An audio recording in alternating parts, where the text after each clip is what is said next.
Allez, cette question à présent, les sociétés cotées dirigées par des femmes sont-elles plus performantes? On voit ça avec vous, John Plassard, bonjour. Bonjour David. Pour la banque Mirabeau, c'est pas une question misogyne, pardon, je la pose comme ça, de se poser cette question-là. Est-ce qu'on poserait la question, est-ce qu'on se dirait, tiens, est-ce qu'une une entreprise gérée par un homme est plus performante ou pas? C'est pas une question...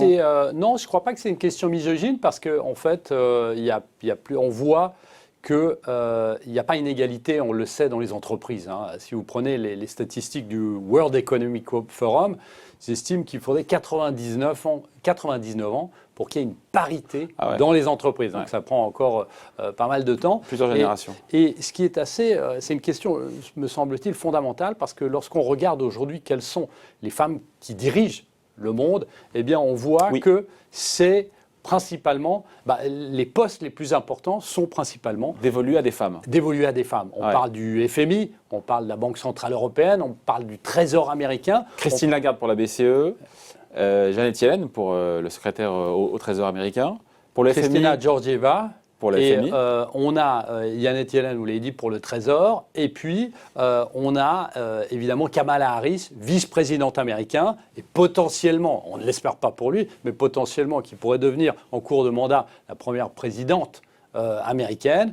Et puis, on a potentiellement, en 2022, Laila Brainard, qui pourrait devenir la responsable de la Fed. Et aussi, ce qui est très important de noter, c'est qu'on a une femme qui est la première responsable du renseignement américain. Donc on voit qu'à ce niveau-là, les femmes dominent, alors que dans les entreprises... Oui, parce que là, on est dans le champ politique. C'est intéressant. Et pour le coup, quand on est dans le champ du business, on l'a dit, peu de femmes sont patronnes, dirigent des entreprises cotées, des grosses entreprises cotées. Si vous prenez les 120 plus grandes entreprises françaises, vous avez seulement une dizaine qui sont dirigées par des femmes. Donc, la parité, on n'y est pas là. La parité n'y est pas du tout. Et il y a des études très sérieuses qui ont été faites et qui montrent fondamentalement... Par qui études faites par Alors, qui vous avez... par des hommes ou des femmes? Non, des hommes et des femmes, que ce soit McKinsey, que ce soit le Bureau international du travail ou que ce soit la Banque Crédit Suisse.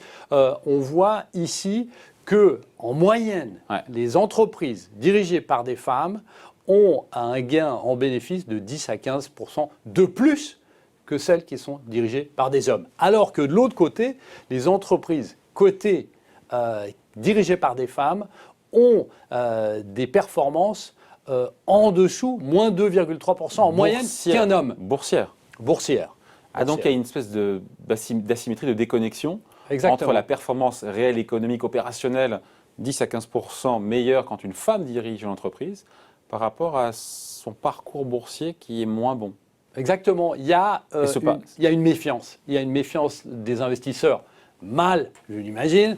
C'est ça le sujet, parce que les investisseurs, parce que le monde de la finance est dirigé par des hommes essentiellement. Non, pas essentiellement. Et donc les positions qui sont prises sont faites par des hommes qui sont... Un peu, il y a une méfiance historique. Il y a une méfiance historique sur le rôle des femmes et leur rôle familial. C'est-à-dire qu'à un moment ou à un autre, si elles ont un enfant, elles devront quitter l'entreprise, etc. Mais aujourd'hui, bien évidemment, alors on n'est pas encore assez avancé là-dessus, mais bien évidemment, il y a des moyens de substitution et on sait que c'est vieillot de dire ça. Mais on voit qu'aujourd'hui, on est dans une situation où on a toujours cette méfiance. Et il y a un sondage qui a été publié il n'y a pas très longtemps où on demandait de manière tout à fait anonyme à des investisseurs et surtout masculins avec des noms de femmes ou des noms d'hommes dans quelle entreprise qui avait exactement les mêmes données économiques concernant la croissance des bénéfices, concernant le chiffre d'affaires.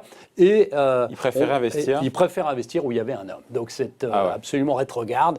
Et on voit ici qu'on est dans une situation qui doit s'améliorer parce qu'on voit clairement que c'est un monde qui commence à avoir les leaders qui sont des femmes et leaders politiques. Et on voit aussi une chose qui est très importante, et on l'a dit avant, c'est qu'en moyenne, 10 à 15% de plus de bénéfices lorsque vous avez une femme.